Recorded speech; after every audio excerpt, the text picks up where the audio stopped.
first of all, like welcome. Like, well, we're happy to have you here, man. It's we got to you through Dan. Dan was awesome. I'm super interested to hear how you guys kind of first like got together. But yeah, man, welcome to Hard to Kill. Ran by Drew and I. We've heard a lot about you through Dan, and then you and I sent some texts back and forth. Mhm. So we wanted to start by just having you tell us a little bit more about like your upbringing and your early life.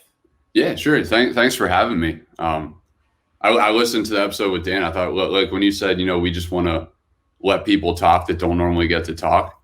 Yeah, like that's pretty cool. Like I'm just, you're run of the mill software engineer, and you guys are like, oh, let's just get him on and talk about him. But yeah, so I grew up in Hershey, Pennsylvania. So small town in the middle of PA, but if you've had a Hershey bar, that's our claim to fame. I actually grew up about 3 blocks from the chocolate factory. Damn, dude, you're probably there a lot, bro. Yeah, Hershey. Actually, I worked at Hershey Park. So there we go. Awesome. Like, There we go. like I'm never going back. People are like, "Oh, you want to go to Hershey Park?" I'm like, "No." Yeah, so I grew up there. Grew up playing, sports, basketball, baseball, football for the most part. Golf a lot too. And then I was pretty good at baseball. That's how I ended up meeting Dan. We played Division I baseball together for a year. He was a senior when I was a freshman. And then, so then we ended up here. And basically, that's kind of the way I got into software engineering is kind of a wild ride too. Yeah, but for the most part, just, normal American kid, upbringing, small town, playing sports, running around with friends, doing what kids are supposed to do. So, yeah. So you said how you got into software engineering is kind of a wild story. Take us through that. So when I got recruited for baseball, I really wanted to go into like mechanical or civil engineering or something like that. But the only schools that wanted me to play baseball didn't have those kind of engineering programs. But a lot of them had like physics programs where you would get a physics degree and then you could go somewhere else and get like a master's in engineering, because for the most part, it's like same math. So I was doing that. I was actually a physics major I was in school for 5 years because I redshirted my freshman year, and I was a physics major for 4 of those years. My junior year, I transferred to a Division II school. And then when I got there, part of the physics program was to take like, computer science electives. So I took one and I was really good at it, but at the time I still wanted to go into like aerospace engineering or something and do something cool like that. So I was trying to finish my physics degree, got to the end of my senior year. The last class I had to take was quantum mechanics, just failed it miserably. It like wasn't even close. And I was like, dude, I can take this 5 times. I'm never going to pass this class. But luckily I was on the 5-year plan anyway because of baseball. So I had taken that computer science elective and I was like, I was pretty good at that. Let me give that a try. Went into the computer science department head's office and I was like, all right, like all my electives, everything else is taken care of. At this point, you need like 120 credits to graduate. I already had like 130, but I couldn't pass the one class that I needed to pass. So I asked him, I'm like, everything else is taken care of. If I just take all of the computer science classes at once, could I realistically finish the program in 1 year? And he's like, yeah, you could, but your life's going to suck. And I was like, great. So that's what I did. I took like 3 classes in the summer. And then the next year, just 2 straight semesters of a full course load of nothing but staring at screens and typing code, and got out the other end. Here we are. But that's what's up. And it ended up, like obviously at the time I was like, this isn't what I want to do with my life. And now, like, I love it. I'm so happy that it happened. Like it's a cool job. It's a cool field. You're always learning new stuff. And it's probably way easier than anything I would have been doing, like mechanical engineering wise or something like that. Cause that's just a ton of math. Right. With computers, you just let them do the math and you're like, all right, it's easier. I feel it. Let me backtrack real quick. Did you show me that he went to 2 colleges? I'm not sure. Did you include in your little write up that you had went to two different places? Oh no, definitely didn't. I thought it was sorry. So you went to Seton Hall? Yeah, so I started at Seton Hall. I went there my freshman year. Typical high school baseball prospect coming out was like, oh, I'm going to go there for 3 years, work my ass off. I'm going to be in the MLB, whatever. Freshman year, show up, by far and away the worst kid on the team. And I'm like, oh, all right, it's a different world. We're not in small town America anymore. Humble you, man. They will humble you for sure. Dude, it was. And that was like the year. So that was the only year that I got to play with Dan. Okay. He was a senior when I was a freshman. He was awesome. That whole class was like, even though I wasn't, enjoying baseball as much as I would have liked, I was still like, you're part of the team and that you make some lifelong friends, stuff like that. So I was like, it's whatever. I'm going to stick it out to, play baseball, get my degree and go. And then my junior year came around, and like the Seton Hall is a pretty small school. I don't know if you guys tell with Dan about it, but it's actually only about 5,000 undergrad and like 4,000 graduates. So, but for the most part, yeah, like in terms of people living on campus, there's only like 1,500 people living on campus and like maybe another 2,000 off campus, but it's small stuff. So like the physics program itself was a really small program. There were probably only 15 or 20 kids in my class.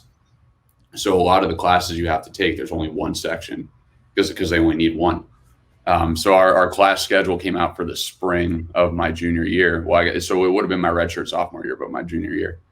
And like, I was going to have like a bunch of labs and stuff on like Thursday and Friday afternoons, but spring's also baseball season. So like, we're like playing like Texas Tech or California. So we're flying all over the country. Like we'll leave Wednesday night or Thursday morning. So it was like, I had these classes that only meet once a week and I was going to miss them like 9 out of 15 times. And it's like, oh, well, I'm not passing those classes at all. Yeah. So I went in and I talked to the coach and he was, like I at that point, I knew my role on the team too. So he was like, well, like we can just leave you behind on a lot of the road trips because, there's a good chance we can probably win games without you if needed or whatever. And like, I didn't want to do that either. Cause I still wanted to play baseball. So that's how I ended up. Experience that, man. Yeah. And it was awesome. I was like, at the time I was devastated, right? Cause it's like, this is what all my friends are on the baseball team. So it's like, you get faced with that choice where you got to pick one or the other. And that sucked at the time. But I am thankful that the coaches were at least like honest with me. They're like, hey, like, if it comes down to it, it's not going to be you traveling and missing it 9 times. It's going to be you getting left behind on the weekends. So so this was like end of the fall semester, my junior year. I had like a month to like figure out what I wanted to do because you got to enroll for those classes. And then I ended up making the choice to transfer to Westchester, which is a small D2 school right outside of Philadelphia. Okay. That's what I thought. I thought you went to another school too. Yeah. So I graduated from Westchester. That's where I ended up, taking the computer science classes and stuff like that. Okay.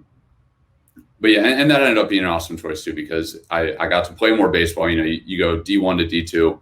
It's not like you're playing scrubs or anything. It's still really good competition, but like comparatively, like the other kids on the team aren't throwing 97 to 100. They're throwing like 88 to 91. So like it's a little more. I was able to have a bigger role there, and then that's where I ended up taking the computer science stuff. So pretty much everything worked out perfectly, and that's how. Yeah.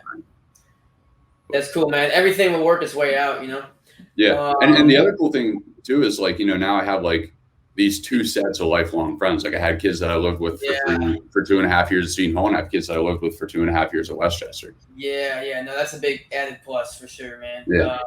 I'm sure he could speak on it, but I mean, I could definitely speak on it. Like my strongest and best friendships today are the guys I wrestled with at Kent State. No, absolutely. Yeah. Sure. It's just it's how it is, man. No matter how the experience went, good or bad, my best friends are who I wrestled with at Kent State. What made you choose Seton Hall in the first place? That's actually another wild story. I was listening to Dan tell his story about recruiting, which is super inspirational, by the way, as you guys have. It's very good. He told me that my freshman year because he told me that story because I came in, I was like like I said, I was not good compared to other people, and he like told me that story, and I was like, all right, like you can either feel sorry for yourself or you can pick yourself up and get after it. Mm. But so I kind of had like the opposite experience that he did. I was 6'7". You can't tell here, but I'm 6'7". I'm senior year of high school. I was about 6'7", 210, throwing pretty hard. So I got recruited. The first school that I really wanted to go to was James Madison in Virginia. Okay. And so I went down. They sent me some stuff, so they had me come down for a camp just because they can't go everywhere. They can't get to everyone's game. They're not going to drive to Hershey, Pennsylvania to see one kid. They'd rather go to like a travel tournament or something. But they had me come down to a camp because as a pitcher, that I just have to stand on a mound and throw. I don't necessarily have to have a batter in front of me. Like hitters, they want to see you against good competition. But pitchers, it's like you can either throw or you can't. So I came down, did really well. Their coach was like all about it, loved me. And then like at the end of that summer, I saw that the coach just like retired. And I was like, what the heck? Yeah. So I reach out to the new coach, and kind of how Dan explained, this all happens like summer before your senior year of high school. So you don't have a ton of time. Like you can't wait till the next spring to get recruited. Because at that point, like you might get recruited in like April. You already know where you're going to school and stuff like that. So I reach out to the new coach, and he's like, yeah, like I'd have to come see you play. And they weren't having any more camps for the summer. So he just never got to see me play. So I was like, all right, JMU's gone. And then a similar thing happened at Penn State. I actually reached out to them earlier. So the way the recruiting process works, they can reach out to you on July 1st after your junior year, but they're allowed to respond. So if you reach out to them, they can respond. They just can't initiate the contact. So Penn State was like a school that I wanted to go to, whether I was playing sports or not. And they don't have it's Big Ten, so it's good baseball, but they go like 20 and 30 every year. So they're not, it was like a realistic school to go to. Yeah. Same thing. I reached out, and I got lucky. I reached out to them, and then I was playing in a high school game against a kid that they were recruiting. So they came to see him, and I just happened to be pitching that night, and I did pretty well. So I went up, met the coaches. They showed me the facility, all that stuff, like loved it. I like left there. I'm like, all right, I'm going to Penn State. I'm playing baseball at Penn State. This is going to be sick. Boom. End of the year, coach gets fired. New coach, same thing. So like reach out again. Same thing. They're like, and obviously like it's nothing against them. Like you can't give an offer or recruit a kid that you've never seen play baseball. Yep. But it was like they never came either. So it was like, oh. So then Seton Hall, I was at a travel baseball tournament, and the coach happened to see me throw. I did pretty well. So they asked me to come to a camp. I came to a camp, did really well there. And they said, we want to see you throw in a game one more time. And I happened to be on a fall baseball team. So he came out. I got lucky. Their coach comes to watch me throw. I threw a no-hitter that day. And it was no. You're pretty good at baseball. You can probably come play for us. So I was like, and at that point it was like, all right, I got a Division I offer. That's what I want to do. I'm going. And that's how I ended up at Seton Hall. Cool. Cool. I actually wanted to.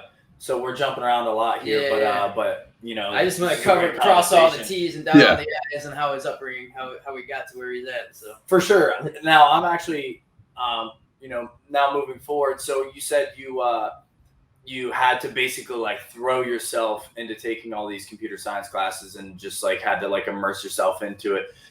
Was there something initially that like captured your interest? Because for you to be able to dive into that, you really had to grind, it sounded like. Was it more of I just kind of got to do this because this is where I ended up, and then you ended up loving it? Or was there something that like caught you right away where you're like, oh, I really enjoy doing this stuff? I think it was a little bit of both. Like I knew like, all right, I'm already in my 5th year of school. Like I need to graduate and get out of here at some point. But at the same time, like I said, I had taken that computer science class as an elective, but I ended up being really good at it. And it kind of captured my interest. But at that point, it's like an intro level, whatever, you're just doing basics, like, like making your computer print hello world to you and stuff like that. But, as I took some other classes, you start seeing like more interesting things that you can do. And then, you're just like Googling, like, like everyone hears like artificial intelligence and stuff like that. Like you start looking into like the different things that you can actually do with the computer. And I was like, I wanted to go into engineering, but I think it's more because I just like have like a problem solving mindset. Like growing up, like I love building Legos. I love like doing puzzles, stuff like that.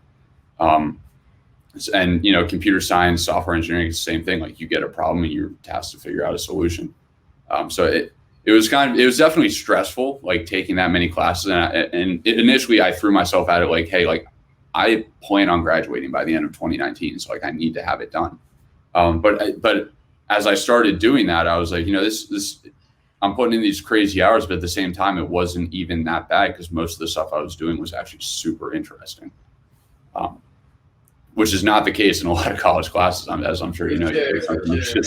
You're grinding away. You're like, dude, when am I ever going to use this? But like, with computer science and software engineering, like, I'm doing this, and then like you go to Google an answer or something that you can't figure out, and like the forum that someone posted on, it's like, oh, I'm a software engineer at Lockheed Martin, and here's a similar problem. So it's like, oh, I'm doing similar things that like guys that are building missiles are doing, right? So you can instantly see the real world application of what you're doing right there in school. Now that was something that was really cool. It definitely made it easier to like grind away in the library until 3 a.m. to like get something in. But yeah, that's cool, man. Yeah, if you feel it's worth it, dude, you feel it's worth it and you enjoy it, man.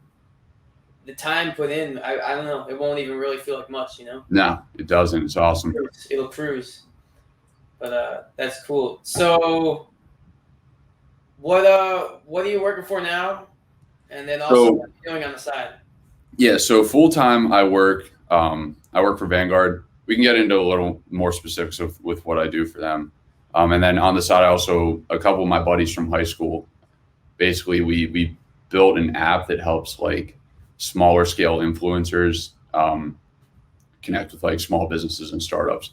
And that's been getting traction too. But I guess to start with Vanguard, essentially what I do is I specialize in cloud computing, right? So, and what that means is basically like your laptop only has like a certain, like it has like physical limits, right? Like how much like memory and RAM and stuff that it can use.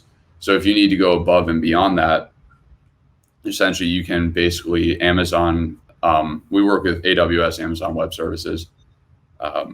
Basically they just have these huge warehouses of just like computers, servers. So if you need more computing power, you can just send all the information from your laptop to that server, and it'll do the computations for you and send information back. So that's essentially what cloud computing is you're outsourcing the actual physical computing of information. And then my team specifically specializes in a concept called containerization. And what that is like basically taking one computer and making it act like multiple computers. So the example I always use is if you have a ton of apps open on your phone starts getting hot, right? And that's because you're using you'll see like the term RAM, random access memory. It's basically how many things you can do at once on a computer. So you have a limit on how many you can do. But if you only have one thing open on your phone, it's usually faster, right? And that's because you're not actually using that much memory or stuff to do that. So like for like your phone, like you don't need Snapchat open multiple times, right? There's just the one app, you open it, you use it. Let's say you're hosting the back end of a website and it's like a login page. Well, you might have 5,000 people using it at one time. So you actually have to have 5,000 individual instances of that login page running at the same time. But each one of those might take a super small amount of memory to do. And then the server that you're using has like, so say your server has like 5 gigabytes of memory, but the amount that you actually need to run that specific task is only like a couple bytes. You can just, you basically will partition it off. We'll be like, all right, we'll reserve like 1 gigabyte for this, and then we'll just copy it over 5 times, right? So that way you only have to write the code once, and your computer can just run the same thing 5 different times on individual containers. It makes it much more efficient. Basically, you go from using like 60% of the CPU to like 100%. But that 100% is basically like being used as efficiently as possible to make stuff run faster. So it sounds like in layman's terms, it's just getting more out of less. Yeah, pretty much. Cool. And you, I think what you said about, we're going to shift over that in a second. Do you have any more questions about Vanguard? No, I just wanted to touch on everything he's doing right now. Well, so with your startup, you had mentioned you initially were going to work specifically on like the software side of things, and you're doing more of kind of like a biz dev, like sales type stuff. So dive into that. Yeah. So when I started, it was middle of quarantine, and like locked in our house for however long. I'm a computer nerd. All I've been doing is just like, trying to learn different stuff to do on the computer. And I had wanted to get into like app development, like actually building like user interfaces on your phone and stuff. Because for the most part, I'm what you would consider like a back end engineer. I don't do any of like the pretty stuff. Like you go to a website, it looks nice, you click on buttons. Like I don't do any of that. I do, once you click on that button, what happens next? Like what happens behind the scenes? That's stuff that I do. So I had, just kind of randomly talked to my buddy, our partners are Dustin and Jake. Those are kids I went to high school with. And then they were telling me how they were doing this idea. And I was like, oh, like, and when I started, I wasn't even really working for them. I was just kind of following along. So I was interested in it. And then they asked me if I wanted to come on board. And I was like, yeah, definitely. So I initially went in thinking I'm going to be like a software engineer for this thing. And then I got in and I was like, you know what, like I can't code apps at a high enough level to be effective for this. But we had another guy, Mohammed, who was really good at it. And Jake was pretty good at it too. So we were like, all right, they can handle the coding. And I'll help them like give some like, engineering tips here and there. Or say like, if we need to like structure different stuff. And all of it's hosted on the cloud. So it definitely helps with that back end knowledge. But for the most part, it was just like, when I joined, I joined like end of October and we launched the app last November. So it was like coming fresh. And in the beginning, we had basically like a chicken and egg problem. It was hard to get influencers on it if we didn't have brands for them to work with. But it was also hard to get brands on it if we didn't have like influencers for them to hire. So there was, 1 or 2 months where it was like just a solid grind of like DMing people and like just reaching out, like basically not cold calling, because we were actually calling them, but like sending emails, reaching out on LinkedIn, reaching out on Instagram DMs, just like, sliding in people's DMs, being like, hey, you want to download our app? But yeah, and I ended up being, pretty good at that. So that's kind of what my role has been as of recent, is just kind of, business development and stuff like that, bringing new brands on and then helping match them up with the right influencers and stuff like that. That's cool. That's a cool platform, because there's a lot of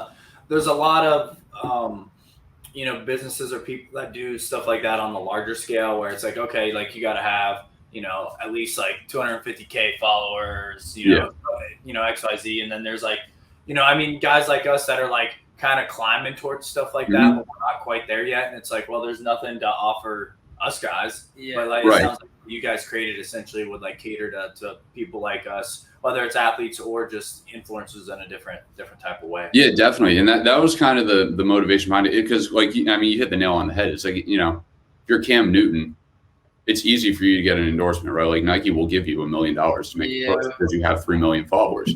But there's actually, if you look at the numbers, they don't really produce that much ROI on that stuff. It's more just brand awareness at that point. But if you go like with, basically we call them micro and nano influencers, which is basically anyone between like 1,000 and 100,000 followers for the most part are the people that are on our app. Which is another crazy concept, that 100,000 followers is considered a micro influencer in today's world. But like you get much higher ROI because, like if I follow you on Instagram, you have 2,000 followers. It's probably because I relate to you more, right? Like I follow Cam Newton on Instagram. That's just because he's Cam Newton. I want to see what he's doing with his life. But, I don't relate to him. If he tells me to go buy a pair of shoes, I'm probably not going to do it. But like you said, it's a much more engaged and personal audience. So, if you follow me and I say like, hey, I've been wearing these shoes, they're super comfy. And, the reason that you follow me is probably because we have similar lifestyles or we're friends, and you're more likely to take that word and actually check it out. No doubt. Right. Because word of mouth is the best form of advertising. Like if you go to buy shoes and your buddy's like, hey, I got these new Adidas last week, they're super comfy. It's like, well, I'm probably going to go buy those instead of just picking something off the shelf. So that's kind of the concept that we wanted to capitalize on. And I think so far the highest we've seen, it was a company called Mad Rabbit, and they were actually on Shark Tank. They do like tattoo aftercare stuff for your skin. And they saw like 7 times ROI what they put down. So they basically, our app lets you, you invite however many influencers you want. You can send them promo codes, discount codes, stuff like that. So they like, just for fun, they invited like 2 and gave them 2 different discount codes to see like who would do better. And in total, they put down like almost $1,000 and they got like $7,000 in sales in like a week and a half. Oh, wow. So it's like the ROI, if you do it right with micro influencers, the ROI is through the roof because one, like you don't have to pay them that much. The average influencer on our app probably costs like $20 to $30, right? Yep. Like they're going to have 1,500 to 3,000, 4,000 followers.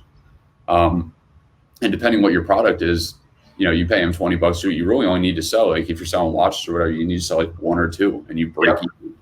So it's a really cool concept. I think we have, his name is Michael White. You should know. I'll get you hooked up with him. He's a really interesting guy, but he started basically a watch company. And he was posting about it on LinkedIn. He was like putting the numbers together. And he's like, I think he invited 3 influencers for a total of $129.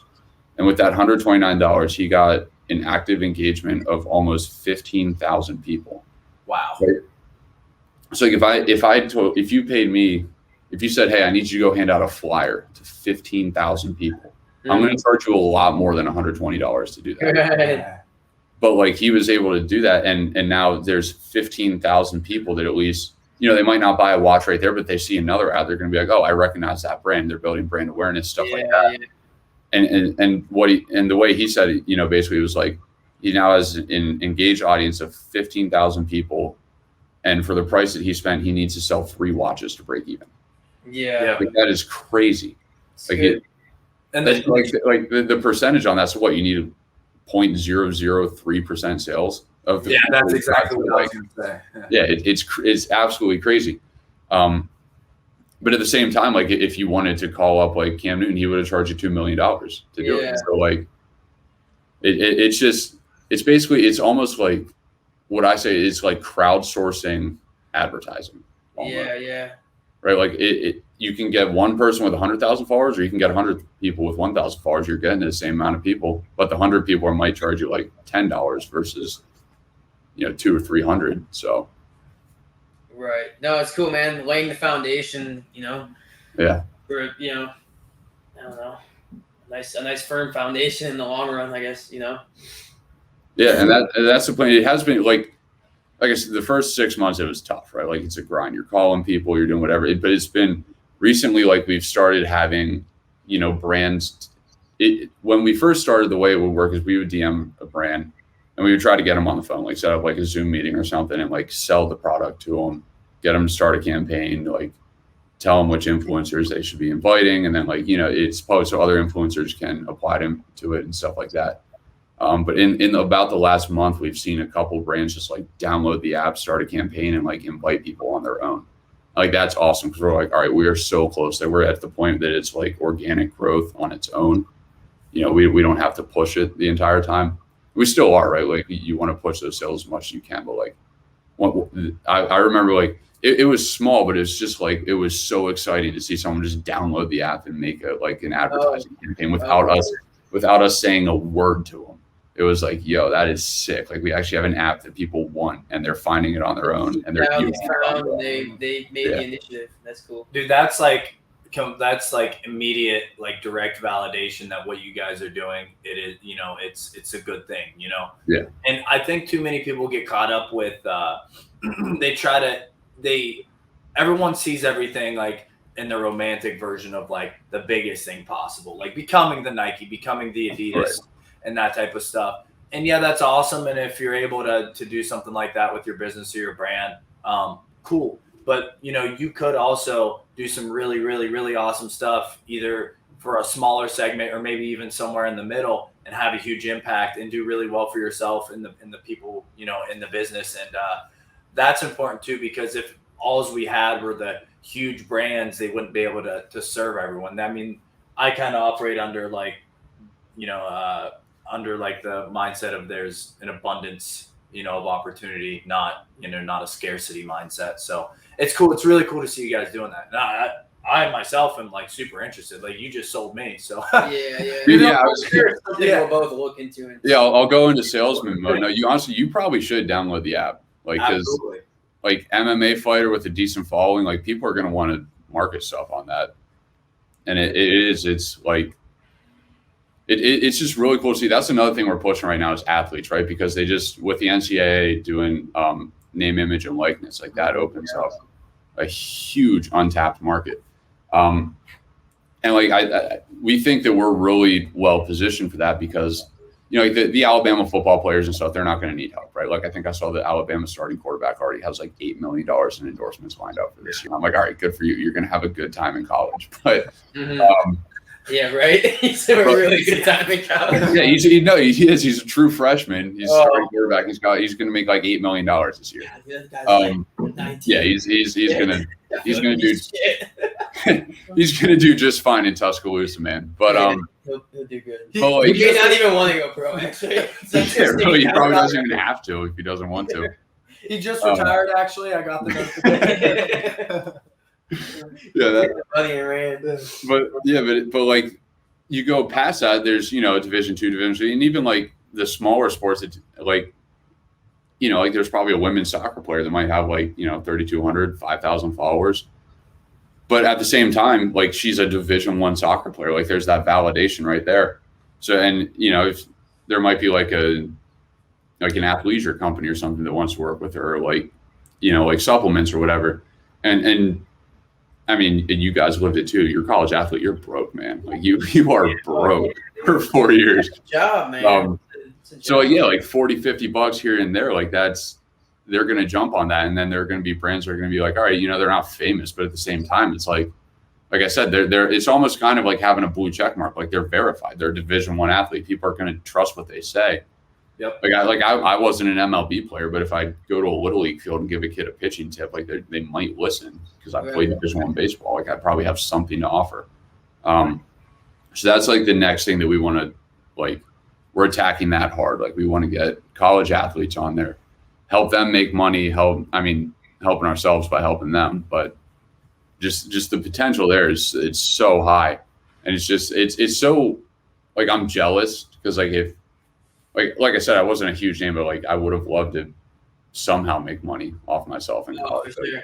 It's an awesome time to be getting recruited for college sports. I'll tell you that much. I'm thinking right now, like what brand would have looked at my dumpster fire ass and been like, "I want to throw money at this thing." Right, but it's not even necessarily brands, right? Like you guys were wrestlers at Kent State. There might be like a bar that would pay you guys to post about it because you got 1,000 followers on campus. And they're like, oh, the wrestling team goes there all the time. We should check it out. Like, the possibilities are so high.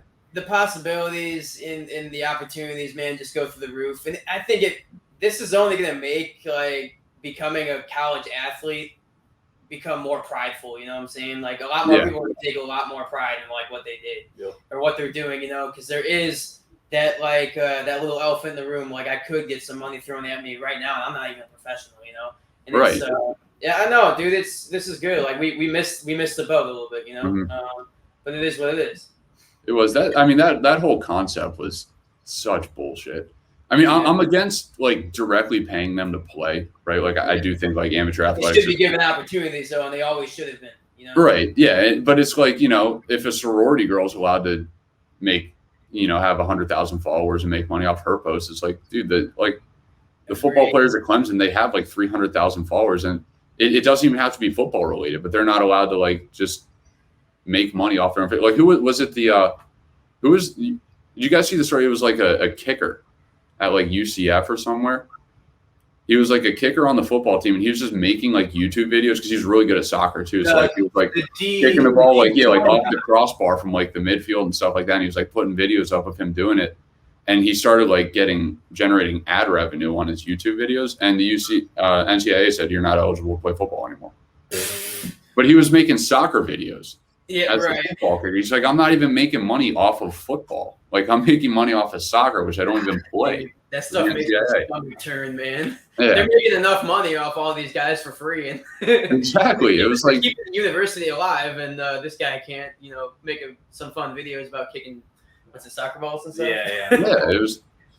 They were cool videos. Like he would like set a trash can up and he'd stand like on the other end of the field, just boom, right into it. Because I assume he was good at soccer, and that's how he ended up being a football kicker. But it's like completely different sports. Like, why is he not allowed to do that? Yeah, dude, they want their hands in on everything, man. But this is good, man. This is good. I think, like I said, a lot of more athletes are going to take a lot more pride in probably being an athlete now, as opposed to just thinking they just got recruited just to be there, So there's another avenue alongside it too, man, to build a name. Yeah. And it'll be like a good learning experience. Like, kids are going to learn how to market themselves. 100%. Which is awesome. 100%, man. 100%. Like that's all life is. Really, you interview for a job, you're selling yourself. You're selling yourself. Yeah. You want to make a team. You have to we're performing it all times, dude. You don't even realize it. But, yeah. It is what it is. Real quick, again, just shout your app out one more time, man, just so Mefluence. Loud and clear. Yeah, it's Mefluence. So influence, but with a me in front of it. Okay. Cool, man. Super easy. You can go on the App Store. You can download it now. The other thing is it's completely free to use, right? Like, so we're kind of set up. We've kind of positioned ourselves as like a talent agency for influencers. So if say you set your price up front, that's another thing that's different. Like, there's no negotiation, right? Like, you say, hey, I'll do a job for $50, and they either say yes or no. And they might come back and say, hey, you're charging too much, and then you have the option to drop your price, but you're not like doing like back and forth negotiation. We wanted to get rid of that because that's where like, smaller scale influencers just get screwed because like they don't have an agent, they don't have like someone to represent them. So our whole thing was making it as easy and fast as possible, but it's completely free. Basically, if your price is $50, we take 20%, so you would get paid out 40, but you get paid out instantly, which is awesome. You post, we verify it automatically as soon as you hit the submit button. If all the boxes get checked, boom, you got money in the bank. We don't charge brands anything to use it. So that's kind of our whole business model. We were like, there are other, like, there's like Grin, there are other sites that help influencers do that, but they charge like $200, $300, $400 a month. And I'm like, yo, you don't need that. Like the Ubers and the Airbnbs did it right? It's shared economy. We make money if you make money, but if you have a product that people want to use, you don't have to have a monthly subscription. Right. If they are using it, you will make your money. So yeah. Word. Do we want to ask them the question? I think it's time for the question. It's time for the question, dude. We're gonna spin in a different direction now. You go. Let's go. So, what would you say throughout your life, whether it's a mindset, the skill set you developed, something that you've went through, like a personal experience, what would you say makes you hard to kill? That's a good question. No, honestly, actually, complete transparency, I listened to the one on Dan. I was kind of prepared for it. I think what makes me hard to kill is like adaptability, ability to learn, right? Like I said, like going through the college recruitment process, I just had the world flipped upside down 3 times. I was like, all right, change direction. We'll go somewhere else. Went through school, got all the way to the end. Oh, guess what? You're not graduating as a physics major because the last class you need to pass, you can't pass. So it was like, boom, pivot again. We'll just go to computer science instead. I think that's probably like the one thing that I'm really good at is kind of just taking what life throws at you and just like run with it. Right. Yep. Don't get upset about the things you can't control if you just adapt and take. There's a level to control and there's a level to what we can't, Yep. So very cool. Yeah, I definitely picked that up. You are adaptable. I was picking it up the whole time you were spitting different directions and whatnot, it sounds like, and so it's a cool one that you call that out. So very underrated life skill too, I think. Very underrated. Oh, 100%. And yeah, it definitely makes people hard to kill when they're adaptable, man, because wherever you throw them, they're gonna figure it out. Yeah. Because like unless you literally kill me, like yeah, I will find something else to do. Like go ahead. Good, man. We can resonate with you for sure. Yeah. All right. Well, I think that's a good stopping point. Tim, you got anyone you want to shout out, friends, family, anything like that, or just open floor if you want to finish up? I got too many people to shout out. Just mentors everywhere. I guess Coach Roberts, growing up, he minor league baseball player. Never charged me a dime, just coached me up for a while. So he was awesome. But yeah, basically, any coach, teammate, work team, like anybody that might be listening, thank you. Hell yeah, man. We don't get to where we are unless without the people around us. So No, it's definitely a group in the Group effort. A group effort. Yeah. Yeah. I keep a relatively tight circle. So if you're in the circle, you know, and thank you. There you go. Same here. There we go. I feel that. All right, sweet. Well, thanks for coming on, Tim. Yeah, good stuff. Yeah, thanks for having me, guys. That was fun. Yeah, thanks for coming on, bro.